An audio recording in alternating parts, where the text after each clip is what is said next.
Okay, let's go ahead and get through this. This will be relatively quick today. I decided rather than covering something new, since we're really out of class time and you have a number of labs that you should be working on, I'm going to give you lab time today. I'm going to give a few lab hints for the bonus lab. One thing about the bonus lab to keep in mind is there are a lot of points there to be had if you want to write the code to kind of implement all of that. So also keep in mind that the lab grade, if you had a quiz that wasn't as high as you wanted or a previous lab that you didn't get done, the working on the lab bonus lab can give you a lot of points. Those also can bleed over into other things. So if you didn't do as well on the midterm as you would have liked, then the bonus lab can certainly make up for that. Now, the final exam is coming up as well, so I'm going to mention that today as well, but I'm going to keep this as short as I can. So let's go ahead and go on to the thing here. So first off, let's do a quick review of that kind of game server code that we had posted previously. And we had kind of a game client loop and a game server loop. So the server is obviously on the server side. It's maintaining the game state, sending the game state out, getting messages from the client. The game client is basically sending those event messages through to the server and then receiving the game state and then rendering the display. And so this is kind of the way we had set that up before. Game client gets input events, if there are any, sends them in a UDP packet to the server. If data arrives from the server, then that's a game state packet. Then we process the game state packet to update our local copy of the game variables and then render on the screen what the game looks like based on what the server told us it was. On the game server, any client events that come in, we receive them, process them to update the things like the direction, speed, and key state of the players. If a client joins, we add them to the table. If a client leaves, we remove them from the client table. We process all of the other events that come in, update the game variables for the simulation, update the simulation to change the game state from the current state to the next state of the game. Bullets move, players fire, players get killed, whatever happens in the game happens in the simulation stage. And then the kind of final thing here is we send that game state out via UDP packet, individual packets to every one of the clients that we have who are currently in the game. And then we just repeat that over and over. Now, the way we had set that up is, if you remember, there's the potential for problems because we're using UDP, that events could be lost. So a packet holding an event could be lost, or they could be received in a different order. Game state responses could be lost or received out of order. We have different event types that need to be sent. We have different game state updates that need to be sent repeatedly. And if the game state gets really large, we're going to need to send multiple datagrams or let UDP and IP fragment that for us. But if we fragment it too much, then we run the risk of having it drop UDP packets, because if one fragment gets lost, the whole thing gets discarded. Now, the kind of to finish up where we are with this, the whole reason we're using UDP is because it's quick. If we tried to use TCP for real-time game, it really just wouldn't go well for us, especially over the internet. All right, now, last time we kind of came up with these kind of events: a key down event, a key up event, a way to join, a way to exit, and a keep alive event that basically we send even if we're not moving on the keyboard so that the server can keep us active and not automatically kick us off. Right now, we didn't implement any of the auto kick stuff, but these are the kinds of events that we're talking about. And then on the server side, server to client, we need to send the game state, which inside the game state might have the list of players and their health and their directions and their speed and their locations. So all of those things in the player list. We also might send a bullet list if we have bullets in the game. Where are all the bullets? What direction are they traveling? How fast are they going? So we can render those in the right place. And then we might have items if we have treasures or health boxes or weapons or whatever. We might have those in the item list, and any other data that might need to go through how much time is remaining in this round. What are the scores right now? Although the score data might be included in the player list, but any other data. But the thing to keep in mind is if we don't want fragmentation, we've got to keep the size of that down as much as possible. It might not be possible to keep the size down. In that case, we might divide this up and send one packet that has the bullet list that goes out with a player list, and the item data maybe gets sent later on. There's also a way to send out only the changes that are needed rather than the entire list every time. But we're not going to worry about compressing that right now. So these are the kinds of things going on. Now, the things that we said could go wrong is events could get lost, or events could be received in different order than they were sent. We can plan for there to be kind of lost or delayed game state packets, or even those out of order. And users their network might go down. We might need to kick them out of a game when the network goes down. And so going back here, looking at the way we set up these events, it becomes somewhat problematic. For example, if we lose a key down event, then the player's trying to move and they're not moving in the game. Or if we lose a key up event, then we have an even worse problem. They try to stop moving and they keep running through the game world in the simulation. So these kinds of events here are very problematic. Also, if they try to join and it loses that event, then they think they're in the game, but the server does not know who they are and does not send them any updates. So same thing for the exit here. If they try to exit losing that event, not quite as bad, especially if we have this keep alive, because they'll eventually get kicked out anyway. But join getting lost, or either of these two events getting lost, could be problematic. Now, also, like we said, game state being out of order, bullets suddenly going backwards to a previous location and then stuttering forwards again, players being in the wrong place and we think they are, all of those things could be problematic to gameplay. Now, a couple solutions that I'm going to mention. One would be is instead of sending key down and key up events, we could send a key state event and send it repeatedly. In other words, the client would say, my keys that are pressed right now are this list. I have the A key pressed and the spacebar pressed and nothing else. So we could maintain a list on the client side and only send the list. And the advantage of that would be that if we missed the key down event, in the old case, then we have a problem. But if we miss the key down sequence, the key sequence list, then there's going to be another one that follows it in the next frame, and then another one in the next frame. So at most, we'd just be off by one frame worth of when the key was pressed or when it was released, which is much less of a problem than them trying to move and not being able to move, or them continuing to move without that. So that's one possible solution to that, would be to send the key state list. These are the keys that are currently pressed, rather than the A key was pressed and then the A key was released. Another way to deal with that would be, remember we had the out of order problem where the key was pressed before it was released.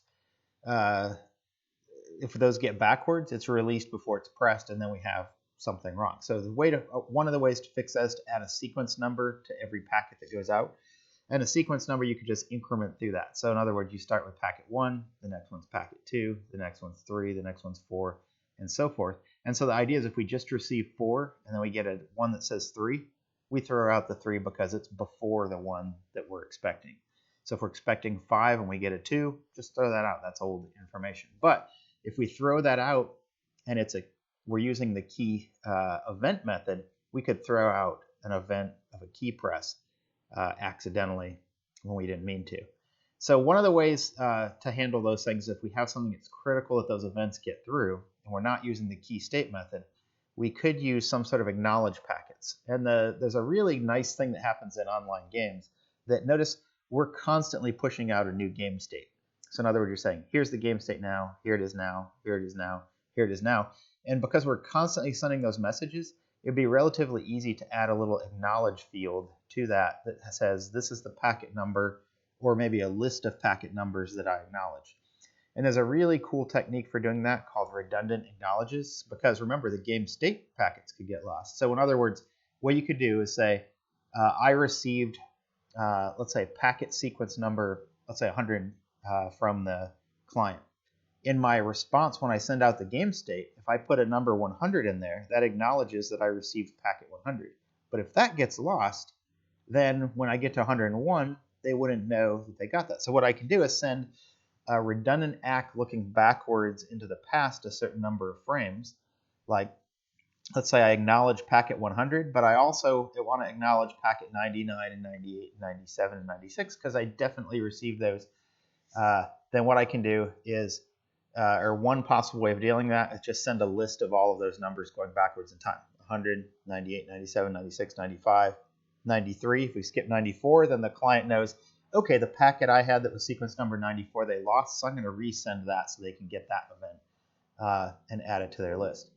And another way to compress that, rather than sending a whole list of those numbers, if you send them 100, let's say here's the 100, and then you have this bit pattern going into the past that could be either ones or zeros. So if these are all ones going into the past, here's the number 100, and then my bit pattern, that means the one in the past is 99 was received, 98 was received, 97, 96. And so, for example, if I were to say here's 100, I received 100, and then this bit pattern going into the past looked like this, then I would know that I had got 100, but not 99, but I did get 98, 97, 96. So it's a really clever redundant ACK. And so what you do is that bit field just kind of ripples over every time you get a new packet to acknowledge it. And that allows you to look backwards a certain number. And if you go back so far, you probably don't really care about events that happened a really long time ago, but it gives a chance to send. If you use a 16-bit number, you have 16 kind of game update packet frames into the past that you could do. If you could use a 32-bit number, a 64-bit number, you can acknowledge things farther back into the past. And notice you're only really using 2, maybe 4, maybe 8 bytes of data to acknowledge all of those things going into the past and acknowledge them repeatedly. A very clever method of doing that. Also, this whole idea of discarding stale game state packets. The game state is an interesting one because that data is constantly being pushed out by the server. So we really don't need to necessarily acknowledge game state packets because it has everything it needs to know about the game in that one kind of packetized data structure. So if we lose one of those, there's going to be another one that comes in shortly. And so if we lose one or two of those, then the idea there is it's not that bad to lose those. So we'll just ignore any of them that come in there out of the sequence number we're expecting on the client. So in other words, any stale ones, any ones that are older than the ones we're expecting, just throw them away. Don't worry about them. Another one will come in shortly. And the other thing is that automatically dropping inactive users. If a user goes idle and we don't receive any packet at all from them for some set time period, maybe it's 2 seconds, maybe it's 5 seconds, we just kick them out of the game. We say they've disappeared. Throw them out. And that's the advantage of having those keep alive packets that are coming in from the users to deal with that. Is a keep alive comes in, it says, hey, I'm still here, everything's okay, keep me in the game. But if they drop from the game, they either exit or the program crashes or their network goes down. We don't want to keep trying to send things to them and slowing down our server by sending stuff to outdated users that no longer exist. So if we don't get a message and they become inactive, just drop them from that list. All right, so those are my hints for solving the problems that we had there. Some of these are easy to add. Some of them, like the redundant ACK, are a little more complex, but the concepts are hopefully pretty straightforward there. All right, now, last thing that I want to mention today, the final exam will be Monday, May 4th. It'll be posted on Blackboard by 2. It'll be on Blackboard. I'm going to post a study guide that explains it, but there's going to be a mixture of kind of those true and false questions, multiple choice questions, some short answers where you have to kind of write out your answer, and we're also going to have a little programming portion of that. And I'll post the final exam study guide. You should definitely review that. It has an outline of everything that could potentially be on there. And the final exam is comprehensive, meaning that stuff from before the midterm could be on there. Stuff after the midterm, obviously. To give you a little bit of a hint, it'll tend to focus more on the stuff after the midterm, but I may ask questions about things before the midterm as well. So one final piece of information, every lab, including the bonus, those are due before the final exam time here. So you have all next week to work on that. You have today to work on that since I'm not covering anything new. There are a couple topics I wanted to cover this semester, but with the way things went and kind of the unique nature of the semester, I just didn't get to them. Like, for example, I wanted to cover WebSockets, which is a way to do socket programming, kind of how we have been doing it here, but do that with a web page where you're communicating data to a JavaScript program running in the browser and communicating with that over a socket connection.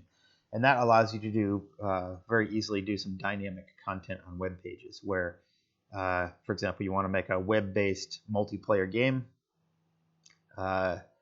You could do that with WebSockets. Or you want to make a program that interacts with some program that runs on a server to receive some sort of data from that, like a security system, let's say. And when the motion detector gets triggered, something shows up on the web page, it turns red. That kind of thing, relatively easy to do with WebSockets. All right, so study, we didn't get to that, but I would encourage you to look at that on your own. It's a useful technology to learn, and not too dissimilar to the socket stuff we've been doing. It actually behind the scenes uses just plain old sockets like we've been doing. It just has another kind of layer to allow it to work in JavaScript in the web browser. And there's some additional authentication things that happen with that. But I'd encourage you to look at that. But none of that's going to be covered. We're not covering that today. But what I'd encourage you to do, look at the study guide, finish all your labs, get some of those bonus points from that, the bonus lab. And other than that, that's it for today. And if you have any questions at all, text me, email me, post things on the comments on the thing. And that's it for today. So everybody stay safe and get ready for the final exam. Be prepared for that. Ask me any questions that you have.